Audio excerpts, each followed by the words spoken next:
Bonjour, bonsoir à toutes et tous. Bonjour, bonsoir les amis. Dans cette vidéo,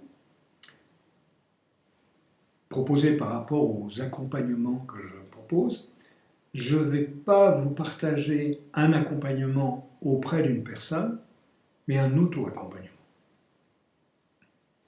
L'intitulé de cette vidéo, c'est la conscience des perceptions référentielles. Qu'est-ce que je veux dire par là?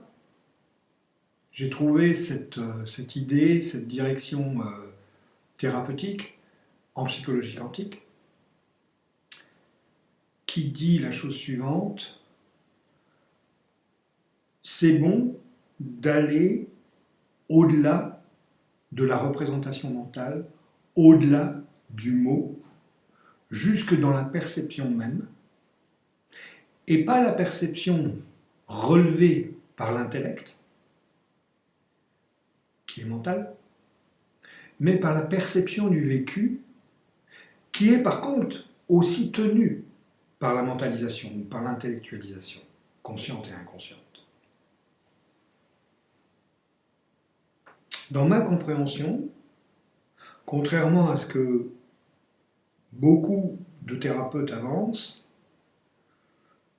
je vais dire les difficultés, maladie, décalage, décalage comportemental, émotionnel, n'est pas lié qu'au mental même, mais comme l'avance la psychobiologie, ce décalage, cette maladie, cette mal à dire, est liée au psycho-cérébro-biologique. C'est-à-dire que dans la biologie, on va avoir tout un tas de références qui sont peut-être liées à la matrice, ce que certains appellent la matrice, ça je ne sais pas, c'est possible. Et ce qu'on prend pour nous-mêmes, notre intellectualisation, notre raison, notre conscient, va être en porte-à-faux ou pas avec certaines des données biologiques.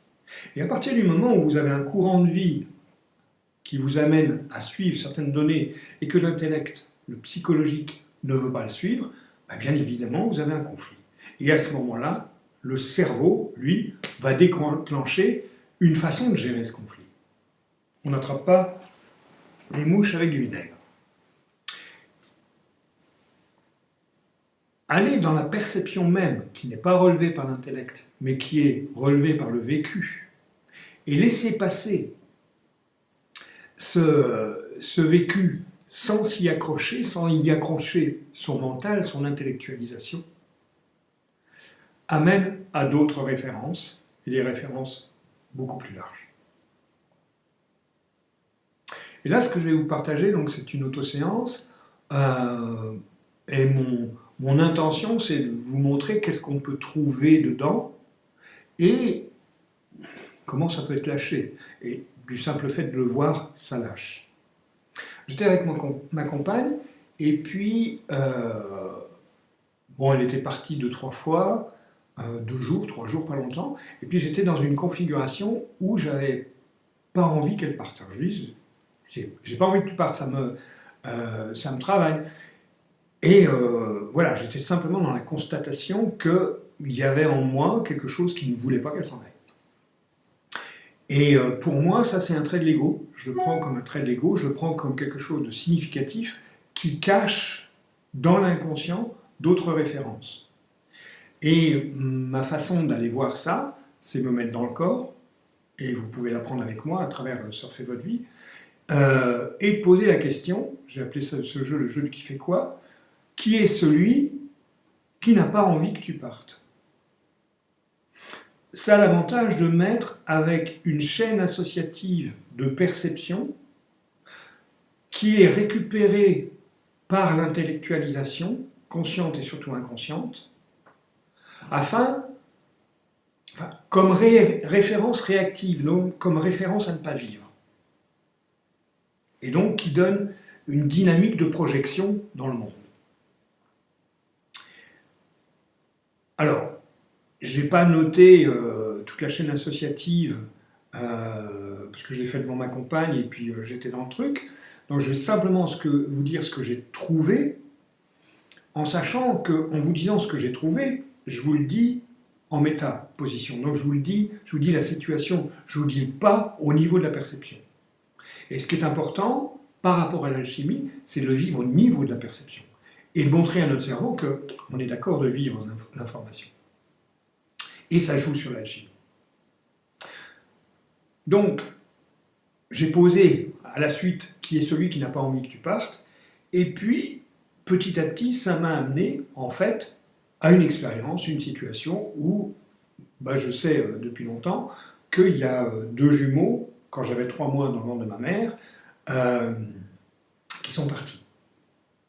Bien évidemment, comprenez que, je vous explique la situation, mais je ne vous parle pas de la perception biologique qui peut aller avec cette expérience. Et comment ma position et mon cerveau, comment ma position va vivre ça, bien évidemment, ma biologie va le vivre dans une mort, dans un départ.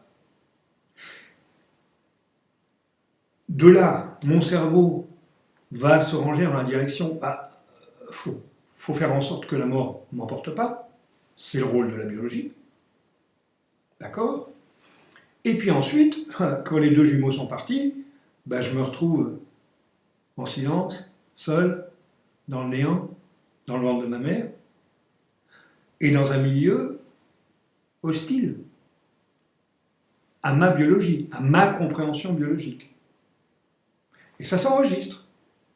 Et ma structure de survie va prendre ces termes-là comme défensive protection. Et donc, ces informations, j'indique à mon cerveau, par la position de l'époque, que je ne veux pas les avoir en conscience et qu'il faut réagir à ces perceptions. Et alors,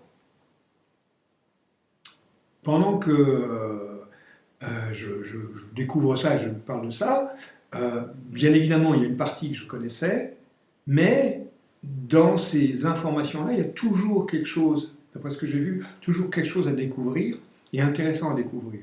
Et donc à rafraîchir comme une page internet. Et à un moment donné, arrive la perception que, waouh, dis donc, alors après le départ des jumeaux, je suis seul dans ce ventre maternel.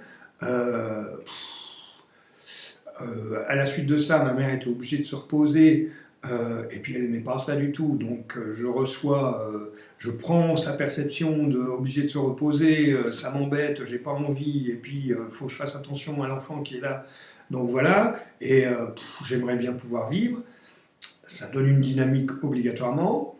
Et puis après, j'ai une histoire difficile, mort du père, agression, voilà. Et je me dis, pendant que je fais le truc avec ma compagne, waouh, dis donc, ça a été difficile. Ma tête me dit ça. Et là, c'est aussi un trait de l'ego. C'est quelque chose qui va être dégagé pour pouvoir gérer et continuer dans la défensive et la protection. Et ça se fait naturellement. Tant qu'on est identifié à la protection et à la défensive. Et c'est pas facile de lâcher ça. Alors, ça va me permettre de vous montrer un petit peu le jeu du qui fait quoi. Je pourrais prendre maintenant qui sent sa vie, qui relève sa vie comme une vie difficile. Qui est celui qui relève ça. Je me mets avec mon vivant corporel, et la réponse qui vient, c'est celui qui a peur. Donc je suis en train de regarder une identification que j'ai, que je cherche à ne plus avoir inconsciemment, qui est celui qui a peur, et qui me fait réagir. Je me mets avec le vivant corporel, c'est absolument pas intellectuel. Et j'accepte de vivre celui qui a peur. Donc qui est celui qui a peur ?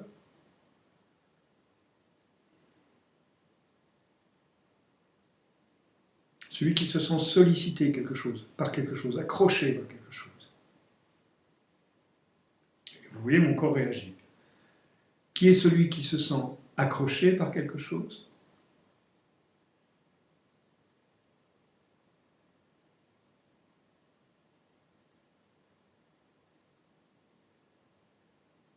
Celui qui entend des informations, des voix, des demandes. Qui est celui qui entend des voix, des perceptions, des demandes?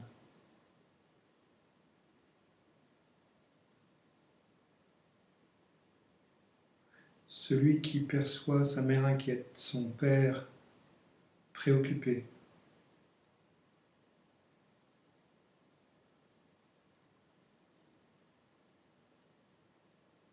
Je laisse passer. Qui est celui qui sent son père préoccupé, sa mère inquiète?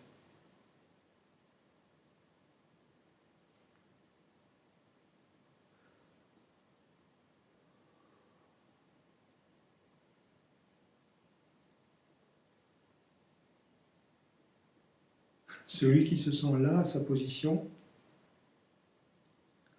à distance de la préoccupation du père et de l'inquiétude de la mère.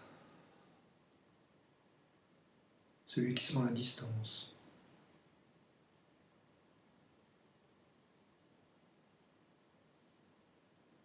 Qui est celui qui sent une distance entre lui et ses parents?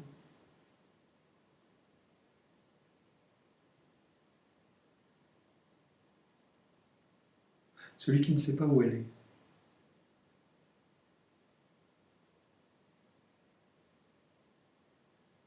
Alors là, il y a quelque chose dans ma tête qui vient, dans mon intellectualisation. Je sais que quand les jumeaux sont partis, ma mère était au Maroc, elle a fait une hémorragie interne, et mon père l'a rapatriée en France.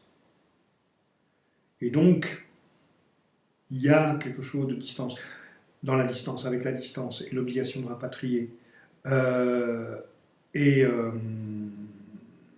et obligatoirement, mon intellect me mène à cela. Alors je prends l'information, je ne sais pas si elle est vraie, si elle est juste ou pas, peu importe, et je reviens avec cette information dans mon vivant corporel.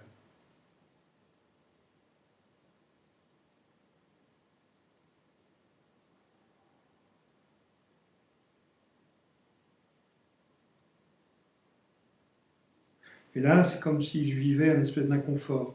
Un inconfort dans le sens où je ne suis pas chez moi. Mes parents ne sont pas chez eux. Ils sont dans un pays voisin étranger. Donc, je perçois biologiquement parlant un malaise par rapport à ça. Et obligatoirement, je sais que ça implique quelque chose dans ma biologie. C'est des informations qui sont incorporées dans ce qu'on pourrait appeler la matrice peut-être.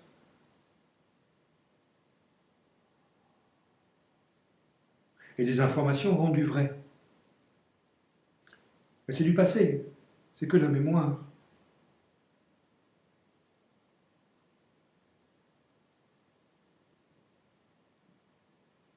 Qui perçoit qu'il ne peut pas rester là où il est?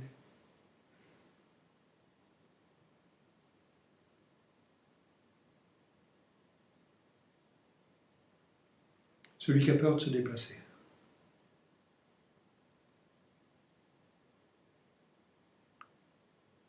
Alors, je ne vais pas aller jusqu'au bout, mais ce qui se passe, c'est que si je visite toute la chaîne associative, il peut y avoir un bout, il peut ne pas y en avoir, parce qu'il peut y avoir plusieurs chaînes associatives à visiter, mais c'est comme si on dégonflait cette chaîne associative.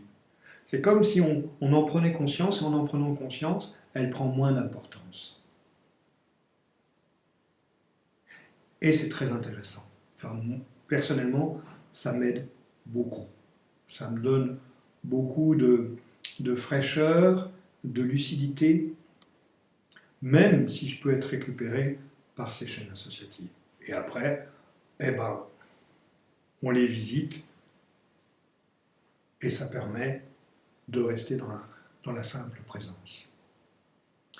Voilà, c'est une des choses que vous pouvez apprendre à travers la formation Surfez votre vie. Bonne journée à toutes et toutes.